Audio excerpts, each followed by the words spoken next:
Magandang araw po mga kalingap.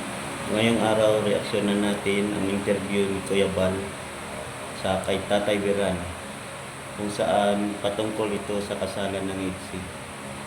Maraming ibinulgar si Tatay Biran na siyang ikinagulat ng lahat at nagbibigay ng haka-haka sa karamihan. Ngunit, tiwala pa rin tayo sa ITSI. Alam natin na totoo ang lahat. At si Kalingap Ido ay naghihintay lang ng tamang panahon. Kaya, panoorin natin. Pero bago ang lahat, hihingi po tayo ng suporta. Huwag po nating kalimutang suportahan ang ama ng Kalingap, si Kuya Rab, at sa atid niya. At ganun din po ang inyong lingkod, Mac TV Official. Paki-subscribe po at ang ating Facebook, bisitahin niyo po. O ito na, kaya ito, para matapos yung haka-haka natin, panoorin natin.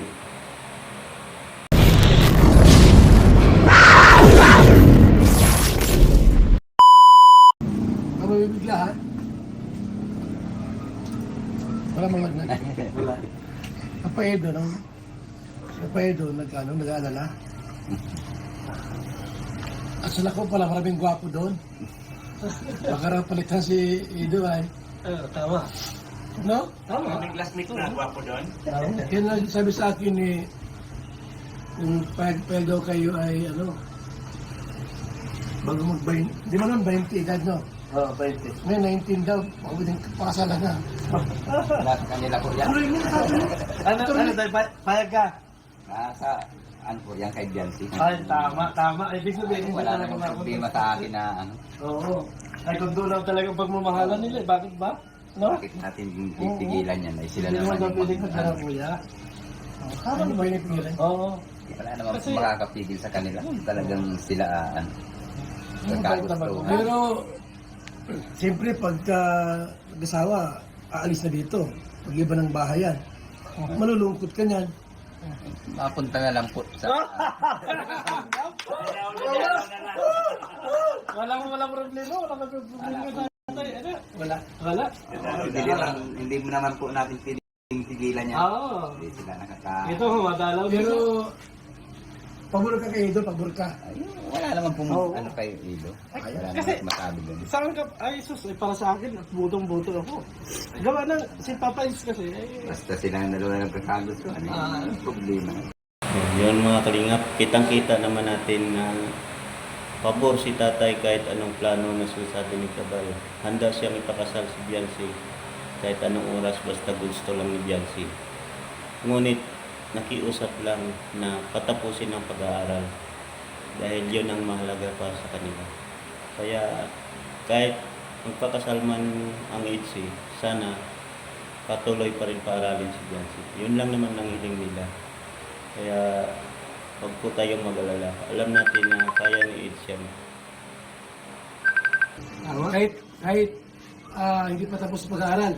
Ay, kung gusto na po, ay, bahala sila. Basta Sabi ko sa'yo, magtapos muna. oo. Huwag mo na ng contray. Hindi, patapusin pa naman ang pag-aaral. Patapusin mo. Mamadali na Hindi eh. daw, kahit daw di pa tapos, basta patapusin lang. Oo, patapusin pa ba? Jesus. Ay, mahirap yung hindi na makatapos. Oo, tama. Ayun lang. Kasi nag-aalala rin kami kay Ido, baka mawakwak ng mga sponsor, gwapo mag ito. Di ba? Magawan. Nakita mo nakarang, ano lang, balita nagpunta doon sa... Oo, kasama pa si Biancy, di ba? Oo. Hindi, siya lang mag-isa. Kasama lang, siya wala mo. Oo, yung siya lang mag-isa. Yung nandun mga si, ano, yung si X. Hindi yun, muntik na yun. Oo nga. Ilan na yun naalala ko? Baka friend man pa, no? Hindi, malay mo, di ba? Hindi na mawakwak, mamaya sabihin, Baka sabihin na. Ay, Oo. doon. ma-frame up. Kahit hindi naman sa kanya, no? Ay, patay tayo. Kaya dapat agapan. Agapan nga. Oo, agapan. Okay, so kanina tapos. So, sorry, wala na problema na ipakasal natin. Wala. Sabi nga ano, Bilan, walang problema basta payag si Biancy. Hindi, ang maganda dito, si Benson, baka, ay, delikado, baka ito, susulin niyo. Gawin na, baka nga. Mamayang gabi. Benson, ka pumayag, ha? Ay, baka naman yan ang gawin mo. Hindi po. Masusunod ka, Benson. Ano, Kunwari, hindi natin gusto mo, pwedeng pero- diktahan yung ano, tao. Ha? Hindi naman po Huwag mong magdiktahan. Mamaya masabi ka, obviously ha? Mahirap ay. Huwag ka magbayad. Okay lang yun sa vlog, pero pag silang dalawa ng piyansin. Huwag ka Ako tatay mo. magbayad. Ako masusunod, tatay mo ako. Nasaan yung asawa mo? Nandiyan po papatulog po. Papatulog yung bata. Yun, ewan ko lang ang payag yun. Pumayag na ba ganoon? Nilagnat yung baby ay. September pa ng birthday ni Bianca, ano po, 18 na. So 1 year na lang na yun. Talagang pinababa na ulit. Delikado kasi, alam mo, sa ulak ko, ang daming gwapo dyan. Ito sabi ni Papa Edo, ako ito, tumatanda ako, siyempre. Nag-aalala Sa talaga edad, siya. oo, Fidel si bata pa. Pero kuya, kuya, Hoy, maraming matilik sa kalako. Alam mo sa na, bagay. maraming mga gwapo doon na mga mayayaman pati. Ano kung takotin si Bianca? Diba? Ayaw mo sa akin? Sige, sige. Tatay, payag ka noon? Nakano tayo na para diretso ng ano. Walang problema po. Basta perma si Beyonce. Basta magkagustuhan yung dalawa. Oo. Wala kaming problema. Pala wala nang Oo. problema pala yun. Huwag ka lang pumunta kasi. Andiyan naman ako kontra. Nakakampi naman ako kay Edo. Nakakamay. Pero may isang malaking tanong. Nanliligaw nga ba si Eds? Ang sabi ni Tatay Biran, hindi daw. Paano kaya yan? Totoo kaya yun? Ito, panoorin natin. Kasi sabi ni Tatay Biran, hindi daw nanliligaw eh. Pero kita naman natin at ramdam natin kung ano ang totoo. Kaya kahit si Kuya Bal, ramdam niya yun. Ito, panoorin nyo. Ano po, personal ninyong opinion po, sa mga nakikita niyo po, ano sa palagay mo, sila ba ay talagang tuloy-tuloy na po ba silang kumbaga sa nakikita mo lang, sweet ba sila or ano? Ano po na, sa nakikita mo lang po, observe mo po lang. Bilang lalaki, observe mo lang. Ay pag nagbablog, sweet naman yung dalawa. Yeah! Pero pag dito sa hindi naman siguro, hindi natin alam kung ano iniisip ni Eds. Bakit takot sa'yo, kaya ayaw ipakita. Baka Hindi yung nahihiya. bilang lalaki, hindi bilang ama, bilang lalaki, anong naobserbahan mo sa kanilang dalawa? May something ba sila na parang humihila? Hindi ko masabi. Yung ramdam mo na kuya na pagkakasamahan nila dito. May naramdaman ka ba na parang magjowa natin itong dalawa ah? Walang diyang harutan na nangyari kung naghaharutan. Wala man. Ha? Wala man. Ay, maganda rin. Di ba? Ay, pagharutan. Ay, ano ka ba dyan? Walang kurutan. Ano lang? Dito. Wala. Nakaupo lang sila dyan. Napagos ang ginagawa. Pipintuhan lang. Tapos walang tawanan? Pag may vlog po nandyan, nagtatawanan sila. Yung silang dalawa lang nagpipintuan, anong mapansin mo? Ay, hindi naman po napunta dito si Eds na yung natambay. Ay, di na, Oo, nahatid lang siya, tapos uwi na kagad. ay, di na may rito? Hindi po. Mayayain talaga si Papa Edo. Pagkahatid niya. siya ni Ed? Paminsan-minsan sa O noon po, pero ngayon hindi na. Siguro busy na si Eds. Hindi kasi showy si Ed. Hindi sure, wala mga pahiwatig na, oh. Wala eh, Papa. yun nga hinihintay ko kung manliligaw ko ako. Papa Edo, ano ka ba? Bakla ka ba? Ano? Oh, hindi ka Kaya hindi ko alam kung nanliligaw o ano. Ay, wala pa ba? Kasi wala naman, ano, Parang puro pag ganyan-ganyan lang. hindi ko naman nakikita sa kanya na talagang manliligaw siya. Siyempre, nag-aaral pa eh. Oo. Di ba? Alam nga naman na... Ay, sabi ko ako noon, inaano ko kagad sa magulang, talagang gusto ko anak. Ay, Okay lang, hindi ko naman napansin yun.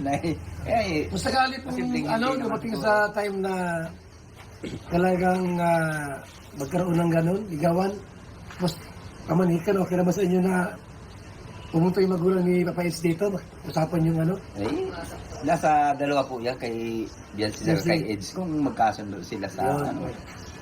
Kasi hindi naman Walang po kami problema. makakapag-desisyon yan kasi sila naman po dapat nag-usap. Kasi balita namin, si Papa Eds, bumiling lote ay sa kanilang dalawa, kung sakali sila ay kakasal na. So, wala mo palang pahiwatig dito sa Papa Edo Wala na pa naman po. Ano sinasabi kung ano. wala pa. Atid lang. Nagkaparinig-rinig pa lang pala, no? Mali natin, di ba? Nahiya lang siya magsabi sa inyo. Siyempre, nag-iskila pa yung anak ninyo po ano. Siyempre, nahiya yun. Ha? Nahiya pa yun. Nahiya pa yun, no? Pero ramdam na eh. Ramdam ko na. Ramdam na sa kuya, ramdam na. Ramdam ko na? Ang lakas na pagramdam mo kuya. no? Ramdam na yun. Ano sa pakiramdam ko pag mga gayaan? Ikaw ba, wala ka naramdaman si Papayed? Si Ay, pag-aaral? naku, nakaramdam ko na talaga. Nasamahan ko naman sila sa ano eh, talagang sweet na sila. Kaso lang, yung pag gusto nila ng privacy na yung usapan nila, ayaw nila na dito sa harap ni tatay na para open agad. Sila lang. Sila lang yung Ay, may bulong yun ah. May bulong yun ah. Hindi nakita ko lang yun, nasamahan ko na sa kotse, natatlo lang kami, hatid naman kay Biancy. Nakita ko naman. Pero may pakiusap lang si Tatay Biran na kahit anong mangyari, wag daw sasaktan si Biancy kasi kung mangyari yun, handa siyang bawiin ito. Kahit sino pa raw. Ito panoorin niyo. Panganay? Oh, panganay ko yun. Masakit siya pagka yung umalis yung panganay. Oo, yung anak. Wala man pong magagawa. Siyempre, hindi mo man talagang madating ang oras talaga, maasawa yan eh. Kung sakali po na ligawan ni Papa Edo yung anak niyo, anong mensahe mo kay Edo po? Anong mensahe mo sa kanya? Ay, at para sa akin, kung talagang magkakagustuhan sila, ay, yung wag mo masasaktan yung anak ko na Ano po nalaman mo na sinasaktan ni Papa Edo? Anong gagawin niyo po? ay, Ha? Pabawiin mo? mabawiin ko. Hindi naman pwedeng gano'n na Ikaw, kinisan naman ah. ay kahit na po kinasal. Babawiin mo pa Kahit rin? pa sino pong lalaking Pabawiin mo? babawiin ko. Siyempre, hindi ko Pagka- naman yung pinalaki para Saktan. saktan lang ng isang lalaki. Kung hindi bibigay ni Papa Edo, anong gagawin mo? Dimanda mo na lang. Wala naman pong magagawa. Papa Edo ha? Bali mo si Jersey at mahal na mahal ni papa niya ito. Siyempre, ama, alangan naman pabayaan mo. Kahit sino, di ba? Oo, kahit sino po. Masakit yun na gayon na yung anak binibugbog. Pero sa palagay niyo po, gagawin ni Edo yun na gayon? Takpan niya? Hindi lang. Hindi no? Hindi lang. Mabait ba si Papa Edo? Mabait? Oo, may naman pag nandito. Ah, hindi ito. Oo. Hindi ko naman nakikita siyang Wala bang bisyo? Sigarilyo? wala ay, hindi man yung mga sigarilyo at Alak, di rin? hindi man yata. Yan. Di man no? Bawal man sa kanila. Bawal po yun sa mga Bagay. Mga alak talaga. Yun ngayon kasi aming inaayos na papayag yung dalawa para wala nang silos-silosan. Yung kanila yun. yung haka-haka or mga kung ano pa dyan. Mainam yung ipakasal agad natin. O dito na lang siguro mga kalingap. Sana napasaya kayo sa aking kunting reaksyon. Huwag kayo mag-alala sa sinabi ni Tatay Biran na hindi naliligaw si Eds. Sa ngayon hindi pa dahil minor pa. Pero sigurado pag napanood ni Eds itong video na to, sigurado akong gagawa ng paraan yun at magbabago yun. Sigurado akong gagawa siya ng hakbang at unti-unting magiging siwi siya sa tatay at nanay ni Biancy. Sigurado yan. Kaya huwag po tayo mag-alala. Kaya tayo mga kaibsi, tuloy lang ang suporta. Dito lang muna, pansamantala akong nagpapaalam ang inyong lingkod, Mac TV Official, at nakikiusap kung sino mang hindi pa nakapag-subscribe sa ating channel. Subscribe po at pindutin ang notification bell para maging updated sa sunod nating mga video at reaction. Bye-bye po. God bless po. Maraming salamat po.